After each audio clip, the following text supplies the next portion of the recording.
South কোরিয়ার সমুদ্র পারে অবস্থিত এক গ্রাম ইয়নবং। ছবির মতো সুন্দর সেই গ্রামের সরু পথ ধরে নিজের বাড়িতে পৌঁছায় লি জং হোয়ান নামের এই লোক। তার পোষা বিড়ালটাকে আদর করে ঘরে ঢোকে। তার মেয়ে সুয়া তখন টিভি দেখছিল। মেয়েকে ডাক দিতেই সে পেছনে ফিরে তাকায়। দেখা যায় তার মেয়েটা ছিল একটা জম্বি। তবে জং ভয় না পেয়ে হাসি দিয়ে বলে, তোমার জন্য খাবার নিয়ে এসেছি। কিন্তু সুয়া কামড়ানোর জন্য অ্যাটাক করলে সে ধরে ফেলে আর বলে, তুমি হচ্ছ পৃথিবীর শেষ জম্বি। তোমাকে মারার জন্য মিলিটারিরা চারদিকে খুঁজে বেড়াচ্ছে। তবে আমি প্রাণপণে চেষ্টা করে যাব তোমাকে বাঁচিয়ে রাখতে আর সুস্থ করে তুলতে। আমি এর শেষ দেখে ছাড়ব। সদ্য মুক্তি পাওয়া সেরা জম্বি থ্রিলার এবং ইমোশনে ভরা এই মুভিটির নাম my daughter is a zombie.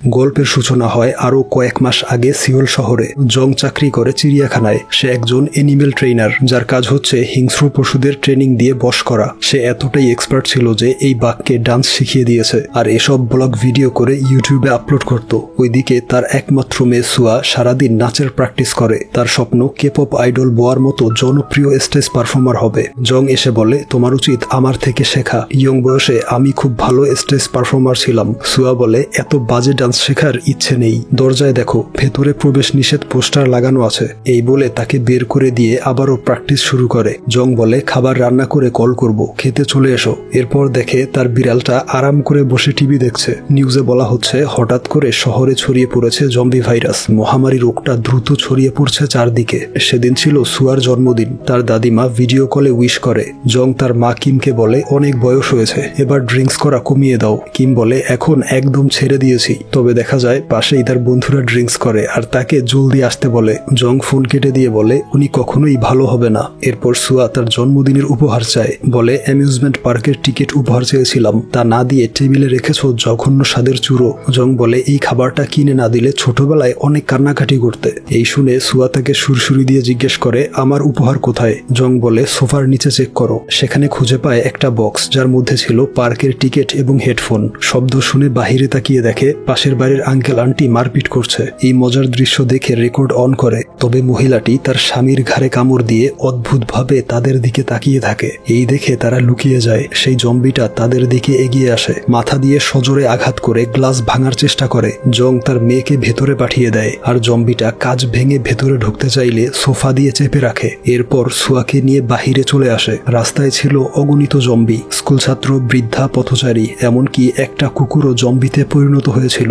এই দেখে সাহায্যের জন্য কল করতে গেলে দেখে ইমার্জেন্সি মেসেজে জানানো হয়েছে নিরাপদ জায়গায় লুকিয়ে থাকতে। জং বলে, এখান থেকে পালিয়ে তোমার দাদির কাছে মানে ইয়নবং গ্রামে যেতে হবে। গ্রামাঞ্চলে এখনো ভাইরাস ছড়ায়নি। এখন প্রথম চ্যালেঞ্জ হচ্ছে এই জম্বিগুলোকে অতিক্রম করে প্রধান সড়কে যাওয়া। তবে জম্বিরা তাদেরকে আক্রমণ করতে আসছিল। তখন জং একটা বুদ্ধি বের করে। তা হলো নিজেরাও জম্বিদের মতো অঙ্গভঙ্গি শুরু করে, যার ফলে জম্বিরা তাদেরকেও জম্বি মনে করে। একটা জম্বি তার দিকে এগিয়ে আসলে এমন এক্সপ্রেশন দেয় উল্টো জম্বিটাই ভয় পেয়ে যায়। কিন্তু তাদের এই অভিনয় বেশিক্ষণ স্থায়ী হয় না। মানুষের গন্ধ পেয়ে জম্বিগুলো তাদেরকে তাড়া করে। দৌড়াতে গিয়ে সুয়া হোঁচট খেয়ে পড়ে যায়। বৃদ্ধ জম্বিটা তাকে কামড়ে দিতে যাবে। জং মেয়েকে বাঁচাতে গিয়ে নিজেই কামড় খেয়ে বসে। তবে কপাল ভালো ছিল যে বৃদ্ধার দাঁতগুলো ছিল নকল। তারপর সুয়াকে নিরাপদ স্থানে রেখে বেরোয় তার গাড়িটা আনতে। জম্বিগুলোকে পাশ কাটিয়ে কোনো রকমে গাড়িতে পৌঁছায়। এরপর সোজা তাদের উপর দিয়ে চালিয়ে সুয়ার কাছে চলে আসে। বাবাকে দেখতেই সে ছুটে গাড়িতে উঠে পড়ে। নিরাপদে বের হতে পেরে জং ব্যাপক খুশি ছিল। কিন্তু সুয়ার ছিল মন খারাপ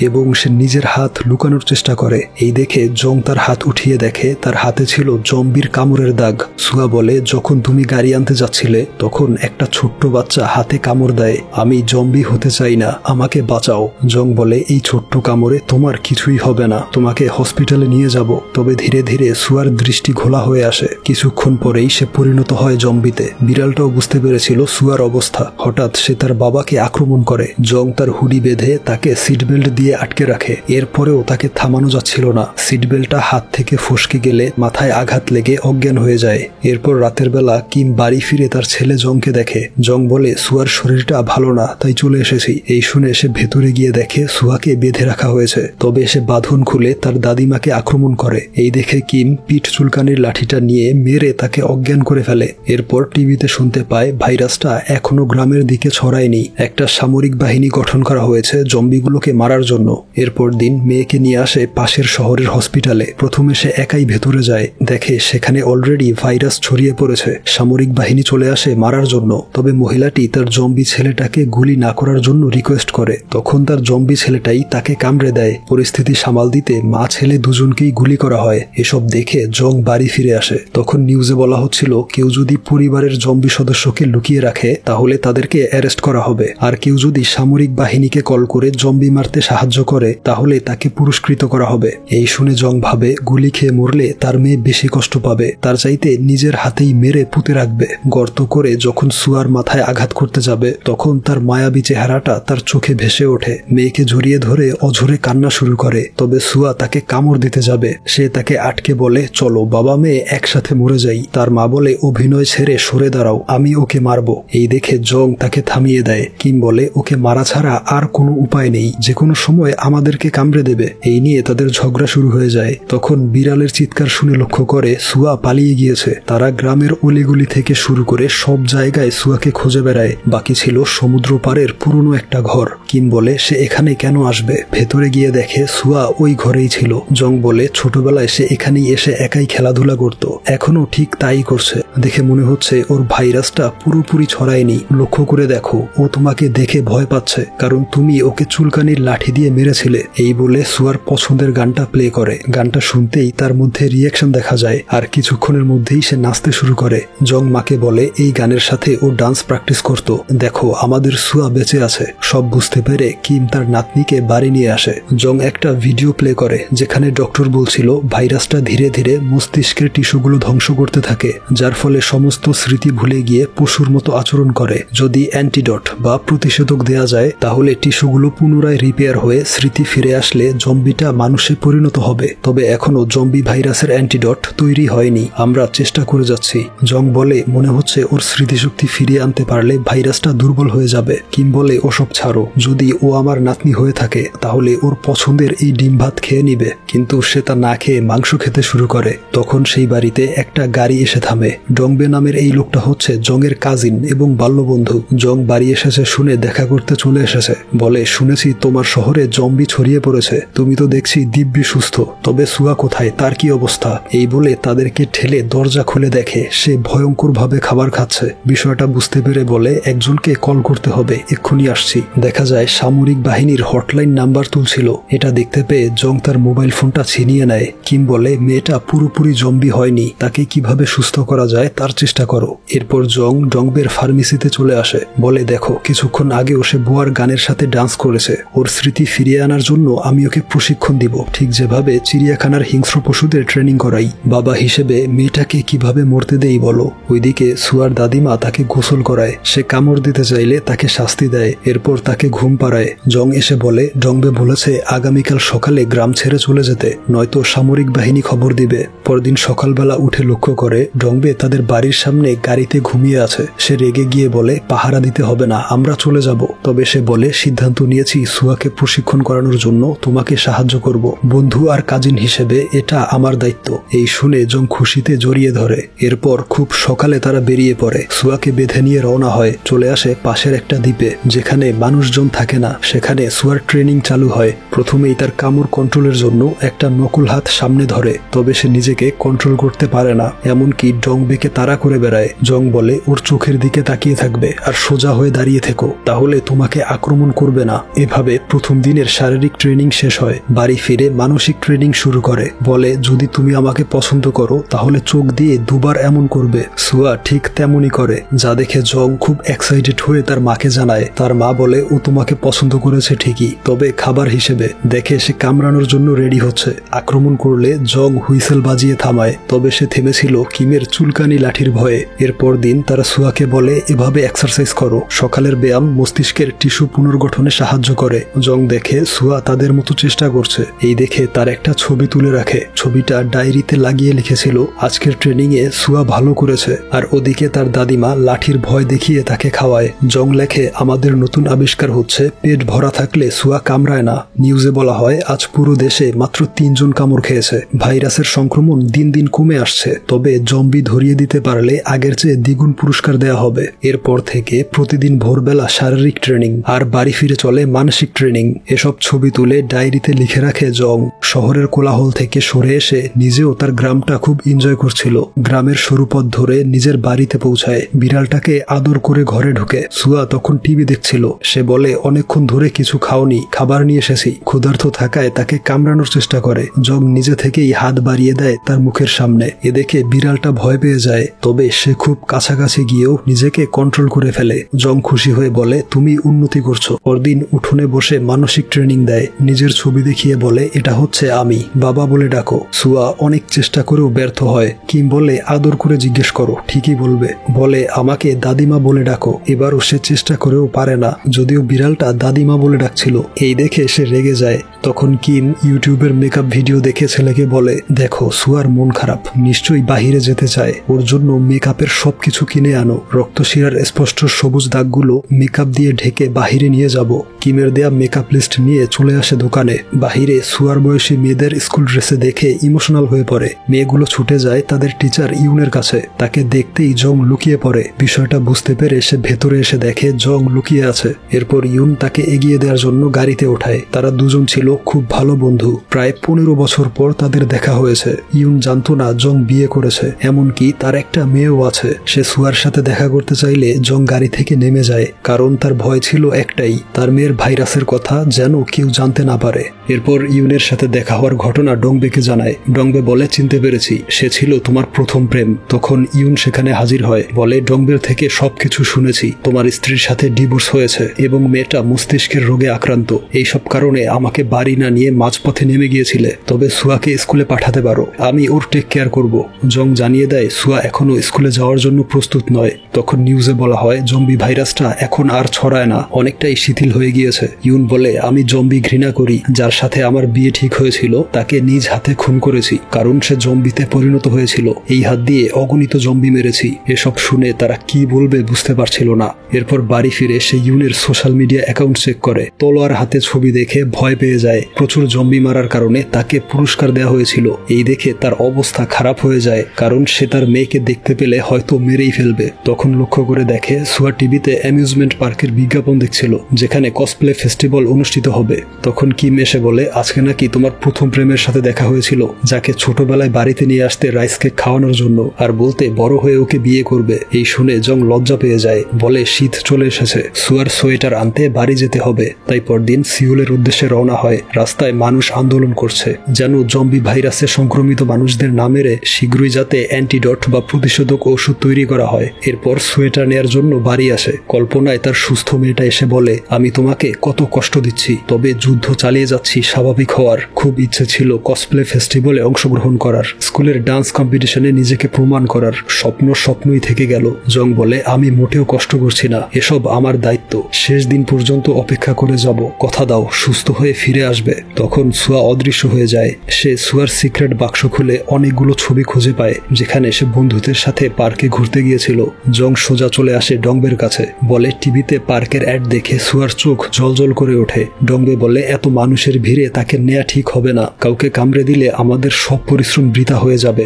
এরপরেও প্রচুর রিকোয়েস্ট করে তাকে রাজি করে ফেলে। তবে বাড়ি ফিরে দেখে ইউন তার মায়ের সাথে বসে ডিনার করছে। সে বলে, আন্টির রাইস কেকগুলো ঠিক আগের মতোই সুস্বাদু। এই দেখে কিমকে সাইডে এনে জিজ্ঞেস করে, ওকে ঘরে ঢুকতে দিলে কেন? ঠিক তখনই সুয়ার রুম থেকে বেরিয়ে যায়। ইউন তাকে দেখার আগেই জং এসে রুমে ঢুকিয়ে দেয়। বলে, মেয়েটা নতুন কাউকে দেখলে অস্বাভাবিক হয়ে পড়ে। তখন সুয়া জম্বিদের মতো আওয়াজ করে। তা শুনে ইউন সন্দেহ করলে সে তাকে বাহিরে নিয়ে আসে আর বলে, তুমি যখন তখন বাড়িতে আসতে পারো না। এই শুনে সে চলে যায়। এরপর ফেস্টিভ্যালের দিন কিম তাকে সুন্দর করে সাজিয়ে দেয়। ডংবে চলে এসেছিল সুপার হিরো থরের কসপ্লে করে। এরপর তারা বেরিয়ে পড়ে আর কিম চলে আসে গ্রামের প্রেসিডেন্টের মিটিংয়ে। লোকটা বলে, গত 10 বছর ধরে তাদের গ্রামটা সৌন্দর্য আর জিরো ক্রাইম রেটের জন্য পুরস্কার পেয়েছে। এবার আরো একটা পুরস্কার যোগ হয়েছে, তা হচ্ছে জিরো জম্বি ভাইরাস, অর্থাৎ এই গ্রামে কোনো জম্বি নেই। এই শুনে কিমের কাশি উঠে যায়। বিষয়টা লক্ষ্য করে ইউন। সে বলে ওনার নাতনি কেন স্কুলে আসছে না। প্রেসিডেন্ট বলে তাকে অবশ্যই স্কুলে পাঠাবেন। এরপর তারা সেলিব্রেশন করে, নাচ গান আর ড্রিঙ্কস করে পুরো বিকেল কাটিয়ে দেয়। আর ওইদিকে তারা চলে আসে অ্যামিউজমেন্ট পার্কে। প্রথমে নিজেদের ছবি আঁকায়, তারপর বিভিন্ন রাইডে চড়ে এনজয় করে। দেখা যায় সে সুয়াকে ছবি দেখিয়ে বলে মনে করার চেষ্টা করো, আমরা গত বছরও এখানে এসেছিলাম। তখন ডংবে বলে এই নিউজটা দেখো, জম্বি ভাইরাসের অ্যান্টিডোট তৈরি করা হচ্ছে, খুব শীঘ্রই হয়তো পেয়ে যাব। এই খুশির সংবাদে তারা দুজন সেলিব্রেট করে। আর এদিকে সুয়া তার ছোটবেলার প্রিয় খাবারের গ্রান পেয়ে সেদিকে চলে যায়। এক মেয়ের সাথে ধাক্কা খেলে মেয়েটা তাকে উঠাতে যায়, তবে সুয়া রেগে গেলেও উঠে চলে যায় সেই খাবারের সন্ধানে। ওইদিকে জং তাকে পাগলের মতো খুঁজে বেড়াচ্ছিল। দোকানদার দেখে মেয়েটা অবাক হয়ে চুরুর দিকে তাকিয়ে আছে। খাবারটা সামনে ধরতেই সে কামড়ে নিয়ে চলে যায়। তখন জং সেখানে চলে আসে, মেয়েকে খুঁজে পেয়ে বুকে জড়িয়ে ধরে। দোকানদার বলে ও টাকা না দিয়ে চলে এসেছে। তখন সুয়া বলে ওঠে চুরোস। তার প্রিয় খাবারটার নাম নিজ মুখে উচ্চারণ শুনে জং আর ডংবে দুজনেই অবাক হয়ে যায়। এদিকে কিম বাড়ি ফিরে দেখে ইউন অনেক আগেই এসেছিল, এমনকি জংয়ের ডায়েরি থেকে সুয়ার ভাইরাসের বিষয়ে সব জানতে পেরেছে।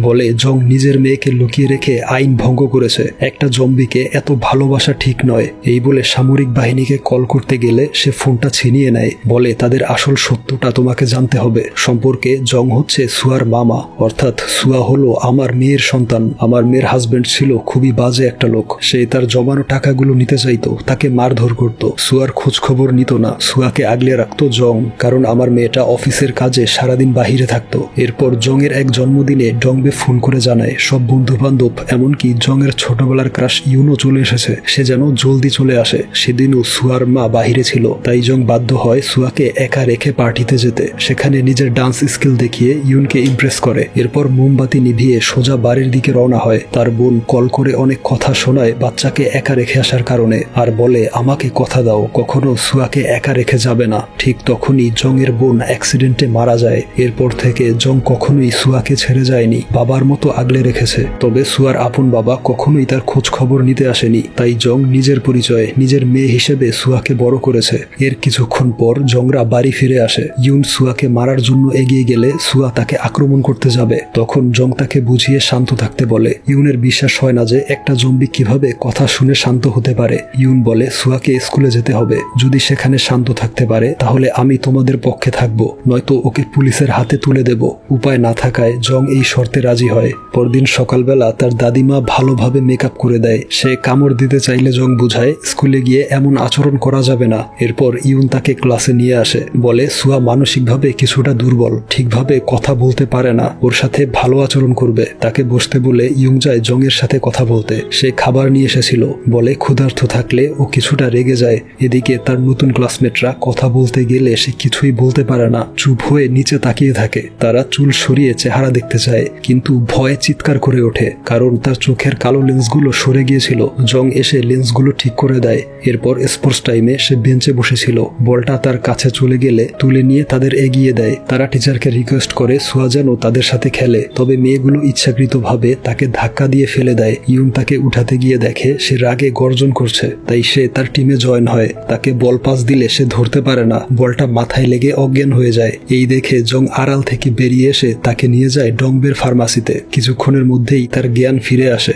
ইউন আসে সরি বলতে, তার জন্য এনেছিল মাত্র একটা আপেল। জং রেগে বলে তুমি মজা করছো, মাত্র একটা আপেল কিভাবে আনলে? ইউন বলে আপেলটা দিয়েছে ওর নতুন বন্ধুরা। দেখা যায় তারা বাহিরে দাঁড়িয়েছিল, তাদের দেখে সুয়া হাত মেরে হ্যালো বলে। এই দেখে তারা সবাই বেশ অবাক হয়। রাতের বেলা জং ইমোশনাল হয়ে ইউনকে জানায় সুয়াকে সুস্থ করতে সে সর্বোচ্চ চেষ্টা করবে। এই দুঃসময়ে ইউন যেন তার পাশে থাকে। ওইদিকে বাড়িতে কিম তার নাতনিকে কার্ড খেলা শেখাচ্ছিল। দুষ্টুমি করে একটা কার্ড তার কপালে লাগিয়ে দিয়ে হাসতে থাকে। এই দেখে সুয়াও হেসে ওঠে। তখন কেউ একজন গেইটে নক করে। দরজা খুলতেই দেখে তার সামনে দাঁড়িয়ে আছে তার মেয়ের জামাই, অর্থাৎ সুয়ার আসল বাবা। সে একটা ভিডিও দেখায়। ভিডিওটা ছিল কয়েকদিন আগে সুয়া যখন জং এর সাথে পার্কে গিয়েছিল, তখন এক মহিলা রেকর্ড করে ইউটিউবে আপলোড করেছে। বলেছে এই মেয়েটা জম্বি, ওকে ধরতে পারলে সরকার অনেক টাকা পুরস্কার দিবে। সেই টাকার লোভে লোকটা চলে এসেছে সুয়াকে সরকারের হাতে তুলে দিতে। এই শুনে কিম তাকে বাধা দিলে সে জোরপূর্বক ঘরে ঢুকে সুয়াকে নিয়ে যায়। এই ঘটনা কিম জংকে জানালে সে জঙ্গলের মধ্য দিয়ে দৌড়ে রাস্তায় এসে পড়ে। তার সামনে চলে আসে সেই গাড়িটা। জং গাড়ি থেকে সুয়াকে নামায় আর বলে ও আমার মেয়ে, ওকে কোথাও নিতে পারবে না। এরপর তাদের মারপিট শুরু হয়। লোকটা বলে ওর ভিডিও ভাইরাল হয়ে গিয়েছে, ওকে চাইলেও আর বাঁচাতে পারবে না, তার চেয়ে সে ওকে সরকারের হাতে দিয়ে টাকাটা তুমি আমি ভাগ করে নেই। এই শুনে জং তাকে আবারও মারতে শুরু করে। এক পর্যায়ে সেই লোকটা উল্টো তাকে মেরে অবস্থা খারাপ করে দেয়। এই দেখে সুয়া রেগে গিয়ে লোকটাকে কামড়ে দেয়। জং এসে তাকে শান্ত করে। তারপর লোকটা জম্বি হয়ে আক্রমণ করলে তাকে লাঠির আঘাতে মেরে ফেলে। এরপর বাড়ি ফিরে এসে মাকে বলে আগামীকাল সকালে সুয়াকে নিয়ে অন্য কোথাও চলে যাব। এই শুনে তার মাও যেতে চায় তাদের সাথে। পরদিন সকালে তার মাকে বলে এই চিঠিটা ইউনকে দিয়ে এসো আর বাজার থেকে সুয়ার পছন্দের চুরুস নিয়ে এসো, তারপর আমরা বেরোবো। চিঠি দিতে চলে আসে ইউনের বাড়ির কাছে। রাস্তায় তাদের দেখা হয়ে যায়। তার সাথে বাজারের দিকে রওনা হয় চুরুস কেনার জন্য। তখন দেখে সামরিক বাহিনী তার বাড়ির দিকে যাচ্ছে। এই দেখে গাড়ি ঘোরাতে বলে আর চিঠিটা খুলে পড়তে শুরু করে। জং লিখেছিল, মা তোমাকে ছাড়াই চলে যেতে হচ্ছে। এই দৌড়ঝাঁপের মধ্যে তোমার না আসাই ভালো। আমি চেষ্টা করে যাব সুয়াকে আগলে রাখার। এরপর সামরিক বাহিনী কিমের বাড়ি ঘেরাও দিয়ে জম্বি খোঁজে। কোথাও না পেয়ে কিমকে বলে জম্বি খুঁজতে সাহায্য না করলে জংকেও মেরে ফেলা হবে। আর এদিকে জং সমুদ্র পাড়ে চলে আসে। বোট রেডি করছিল সুয়াকে নিয়ে পালিয়ে যাবে। তখন জলপথে আসে পুলিশের স্পিড বোট আর রাস্তা দিয়ে চলে আসে সামরিক বাহিনী। সে দরজা বন্ধ করে বলে কিছুতেই সুয়াকে নিয়ে যেতে দিবে না। তখন তারা দরজা ভাঙতে শুরু করে। সে মেয়েকে বলে আমাকে কামড়ে দাও, আমি সবাইকে মেরে তোমাকে নিয়ে পালিয়ে যাব। তবে সুয়া তাকে কিছুতেই কামড়াতে চায় না, কিন্তু জংয়ের কান্না আর আকুতি শুনে তাকে বুকে জড়িয়ে নিয়ে কামড়ে দেয়। আর এদিকে তারা দরজা ভেঙে ফেলে। ততক্ষণে জংয়ের মধ্যে জম্বির লক্ষণ শুরু হয়ে যায়। সে সুয়ার সামনে দাঁড়িয়ে তাদের গুলি বুক পেতে নেয়। তার এই অবস্থা দেখে সুয়া কান্না করে বাবা বলে ডাকে, তাই তাকে আর গুলি করা হয় না। জং তার থেকে চির বিদায় নিয়ে চোখ বন্ধ করে ফেলে আর সুয়া অঝরে কান্না করে যায়। তার কয়েক মাস পর দেখা যায় সুয়া এখন সম্পূর্ণ সুস্থ। সে সবাইকে চিনতে পারে। জিজ্ঞেস করে বাবা কোথায়। কিম তাকে নিয়ে আসে পাশের কেবিনে। আমরা বুঝতে পারি সেদিন গুলি খাওয়ার পর সে মৃত্যুবরণ করেনি, বরং কোমায় চলে গিয়েছে। বেঁচে থাকলেও পড়ে আছে অজ্ঞানের মতো। এরপর ডক্টর তাদেরকে জানায় জংয়ের শরীরে অ্যান্টিবডি তৈরি হয়েছে। তার রক্ত ব্যবহার করে সুয়া সহ আরো কয়েকজনের ভাইরাস মুক্ত করা হয়েছে। সুয়া জম্বি থাকা অবস্থায় তার বাবাকে ছোটখাটো কামড় দিত, যা পরবর্তীতে আবার সেরে যেত। এভাবেই জংয়ের শরীর জম্বি ভাইরাস প্রতিরোধের অ্যান্টিবডি তৈরি করেছে।